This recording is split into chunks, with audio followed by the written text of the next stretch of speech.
Hello नमस्कार दोस्तों। क्या आपने कभी सोचा है भारत की आबादी यानी पॉपुलेशन आखिर इतनी ज्यादा क्यों है? आज भारत दुनिया का सबसे ज्यादा आबादी वाला देश बन चुका है, चाइना को भी पीछे छोड़ते हुए। लेकिन सवाल यह है, क्या भारतीय लोग ज्यादा बच्चे पैदा करते हैं या इसके पीछे कोई बड़ा ऐतिहासिक और सामाजिक कारण छुपा है?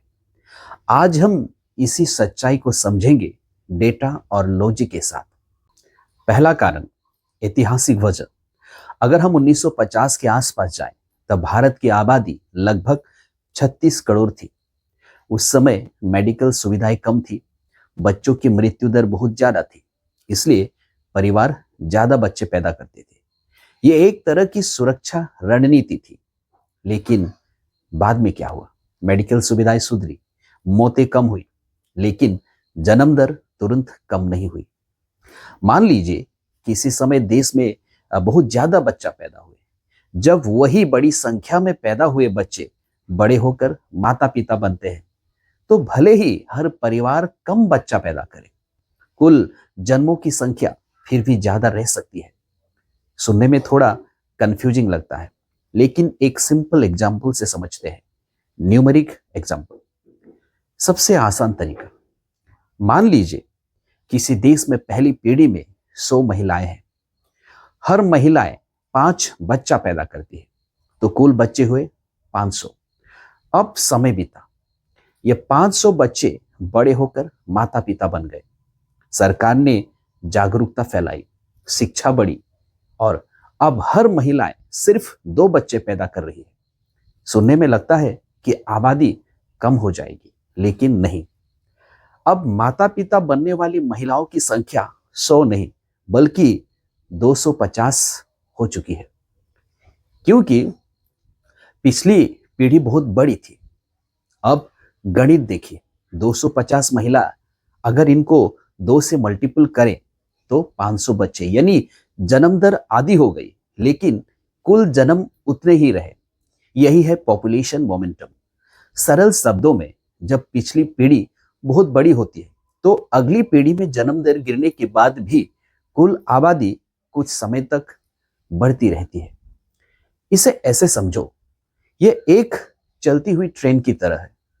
अगर ट्रेन बहुत तेज से दौड़ रही है, तो ब्रेक लगाने के बाद भी यह तुरंत नहीं रुकती, उसे रुकने में समय लगता है। भारत की जनसंख्या भी बिल्कुल ऐसे ही है। 1950 से 1980 के बीच परिवार बड़े थे, जन्म दर बहुत ज्यादा थी, लाखों करोड़ों बच्चे पैदा हुए। फिर 1990 के बाद शिक्षा बढ़ी, परिवार छोटे होने लगे, टीएफआर तेजी से गिरा, लेकिन तब तक युवा आबादी बहुत बड़ी हो चुकी थी। आज भारत में युवाओं की संख्या बहुत ज्यादा है, इसलिए कुल जन्म अभी भी बड़े दिखते हैं, भले ही हर परिवार कम बच्चा पैदा कर रहा हो।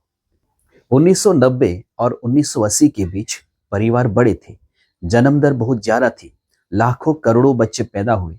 फिर 1990 के बाद शिक्षा बढ़ी, परिवार छोटे होने लगे, टीएफआर तेजी से गिरी, लेकिन तब तक युवा आबादी बहुत बड़ी हो चुकी थी। आज भारत में युवाओं की संख्या बहुत ज्यादा है, इसलिए कुल जन्म अभी भी बड़े दिखते हैं, भले ही हर परिवार कम बच्चा पैदा कर रहा हो। आज लोग सोचते हैं भारत में अभी भी बहुत ज्यादा बच्चे पैदा कर रहे हैं, लेकिन डेटा क्या कहता है? भारत का टीएफआर यानी टोटल फर्टिलिटी रेट अब लगभग रिप्लेसमेंट लेवल के करीब है। कई राज्यों में तो ये उससे भी नीचे है। भविष्य में भारत की आबादी स्टेबलाइज होने वाली है, लेकिन पॉपुलेशन मोमेंटम का असर अभी कुछ दशकों तक दिखेगा। यानी पहले की ज्यादा जन्म दर का असर कई दशकों तक चलता रहता है। दूसरा कारण, गरीबी और शिक्षा की कमी जनसंख्या बढ़ने के सबसे बड़े कारणों में से एक मानी जाती है। रिसर्च साफ बताती है, जहां शिक्षा कम होती है, वहां जन्म दर ज्यादा होती है। भारत के कई ग्रामीण इलाकों में लंबे समय तक बच्चों को कमाने वाले हाथों के रूप में देखा जाता रहा है, क्योंकि उस समय सामाजिक सुरक्षा व्यवस्था जैसे पेंशन कमजोर थी, बुजुर्गों के लिए सरकारी सहारा सीमित था, और भविष्य की आर्थिक सुरक्षा परिवार पर ही निर्भर थी। ऐसी स्थिति में माता पिता स्वाभाविक रूप से ज्यादा बच्चों पर निर्भर होने लगे। यानी जितने ज्यादा बच्चे उतनी ज्यादा आर्थिक सुरक्षा। लेकिन जैसे जैसे शिक्षा का स्तर बढ़ता गया, खासकर महिला शिक्षा, वैसे वैसे सोच भी बदलने लगी।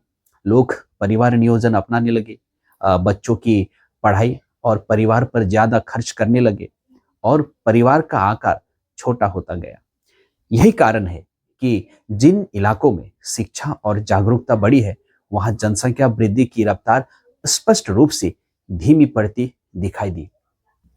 तीसरा कारण, भारत में लंबे समय तक कम उम्र में शादी एक आम सामाजिक परंपरा रही है। खासकर ग्रामीण इलाकों में लड़कियों की शादी 18 साल से पहले या उसके आसपास कर दी जाती थी।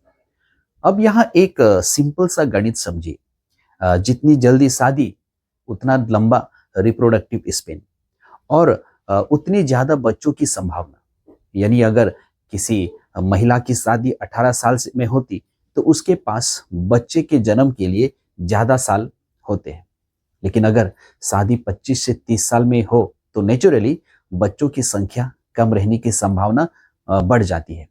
इसलिए दुनिया भर के डेटा में एक क्लियर पैटर्न दिखता है। जहां शादी की औसत उम्र ज्यादा, वहां फर्टिलिटी रेट कम और जल्दी शादी आम है, वहां पॉपुलेशन ग्रोथ तेज रहती है।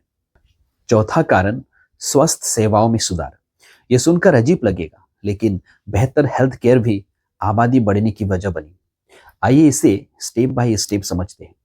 पहले की स्थिति देखिए, बच्चे ज्यादा पैदा होते थे, लेकिन उनमें से बहुत से जीवित नहीं बचते थे। फिर शिशु मृत्यु दर काफी ऊंची थी, यानी जन्म ज्यादा लेकिन सर्वाइवल कम।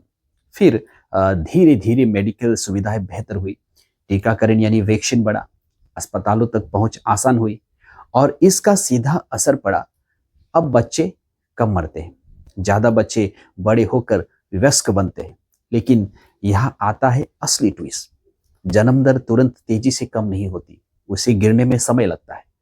यानी कुछ सालों तक स्थिति ऐसी रहती है, बच्चे ज्यादा सरवाइव कर रहे हैं, लेकिन लोग अभी भी पुराने पैटर्न के अनुसार बच्चे पैदा कर रहे हैं।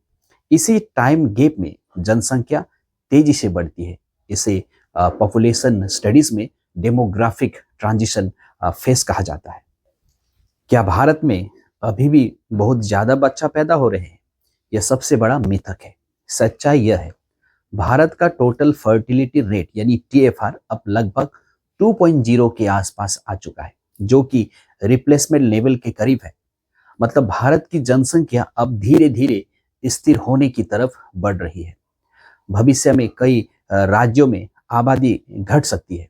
उदाहरण के लिए केरल, तमिलनाडु, कर्नाटका, इन राज्यों में जन्म दर पहले ही काफी कम हो चुकी है। समस्या सिर्फ ज्यादा लोग नहीं है, असल चुनौती है रोजगार, शिक्षा, शहरी प्लानिंग, संसाधनों का सही वितरण।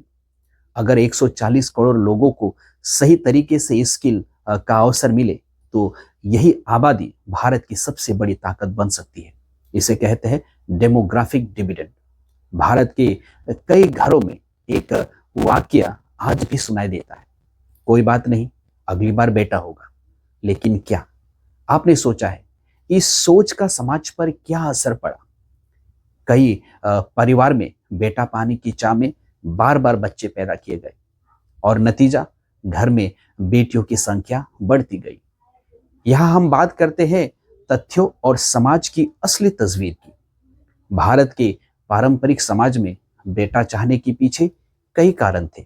वंश चलाने का सोच, माना जाता था कि परिवार का नाम बेटा ही आगे बढ़ाएगा, बुढ़ापे का सहारा बनेगा। पहले सामाजिक सुरक्षा कमजोर थी, माता पिता बेटों पर निर्भर रहते थे। धार्मिक मान्यताएं, कुछ जगहों पर अंतिम संस्कार बेटे द्वारा करने की परंपरा थी और डर था दहेज का, शादी में खर्च। यह सोच भी गहरी बैठी हुई थी। अब समझिए पॉपुलेशन पर इसका असर। कई परिवारों में पैटर्न ऐसा था, पहला बच्चा बेटी, परिवार बोला कोई बात नहीं, एक और, दूसरा फिर बेटी, फिर तीसरा बच्चा, फिर चौथा। और यह सिलसिला तब तक चलता रहा जब तक बेटा पैदा न हो जाए। यानी बेटा चाहने की सोच ने कुल बच्चों की संख्या बढ़ा दी। लेकिन याद रखिए, समस्या बेटियों की संख्या नहीं है, समस्या है सोच की असमानता। जिस दिन समाज सच में मान लेगा कि बेटा और बेटी बराबर है, उस दिन पॉपुलेशन भी स्टेबलाइज होगी और समाज भी ज्यादा संतुलित बनेगा। भारत का सबसे ज्यादा आबादी वाला राज्य है उत्तर प्रदेश। आबादी लगभग 24 करोड़। अब इसे दुनिया से कंपेयर करते हैं। पूरे ब्राजील की आबादी लगभग 21 करोड़ है। मतलब सिर्फ उत्तर प्रदेश की पूरी आबादी ब्राजील से भी ज्यादा है। वही बात करते हैं महाराष्ट्र की। महाराष्ट्र की कुल आबादी 12.5 करोड़ है। अब तुलना कीजिए मैक्सिको से। मैक्सिको की आबादी लगभग 12 करोड़। यानी महाराष्ट्र इज इक्वल पूरा मैक्सिको। सोचिए, यह सिर्फ एक राज्य है। अब बात करते हैं बिहार की। बिहार की कुल आबादी लगभग 12 करोड़। तुलना करें फिलीपींस से। फिलीपींस की आबादी 11 से 12 करोड़। बिहार की आबादी पूरे फिलीपींस के बराबर है। अब और एक चौंकाने वाली तुलना, गुजरात की आबादी लगभग 7 करोड़ और पूरे यूनाइटेड किंगडम की आबादी लगभग 6 करोड़ है। मतलब गुजरात इज इक्वल टू पूरा यूके। अब सवाल आपसे है, क्या बड़ी आबादी देश की ताकत है या भविष्य का खतरा? अपनी राय कमेंट में जरूर बताएं। लाइक करें, शेयर करें और चैनल को सब्सक्राइब करना मत भूलिए।